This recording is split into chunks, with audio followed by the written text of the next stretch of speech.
মুখ্যমন্ত্ৰী জীৱন প্ৰেৰণা এই আঁচনিখন আজি কেবিনেটে অনুমোদন জনাইছে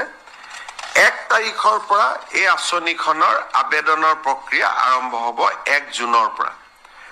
আৰু এই আঁচনিখনৰ সুবিধা লবৰ কাৰণে গ্ৰেজুৱেট ষ্টুডেণ্টজন ব্যক্তিগত বিশ্ববিদ্যালয়ৰ ছাত্ৰ-ছাত্ৰী হ'ব নোৱাৰিব অকল চৰকাৰী বা ৰাজহুৱা বিশ্ববিদ্যালয়ৰে ছাত্ৰ-ছাত্ৰী হ'ব লাগিব ৰাজহুৱা শব্দটো আমি এই কাৰণে উল্লেখ কৰিছো যে 2-1খন আমাৰ অসমত প্ৰাইভেট ইউনিভাৰ্চিটি আছে তেওঁলোক ঠিক ফিজৰ দৰে নহয় সামাজিক সংস্থাই চলাইছে তেওঁলোকক আমি এই আঁচনিখনৰ সুবিধা দিম এই আঁচনিখনৰ লগতে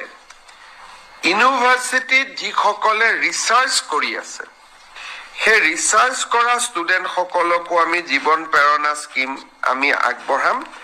তেওঁলোককো আমি এই আঁচনিখনৰ জৰিয়তে এটা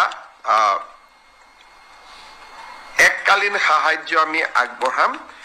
আৰু দিব্যাংগ ৰিচাৰ্চ কৰা সকলক আমি নৰ্মেল ৰিচাৰ্চ স্কলাৰতকৈ আমি দুগুণ আগবঢ়াম ৰিচাৰ্চ স্কলাৰ সকলক 20,000 টকা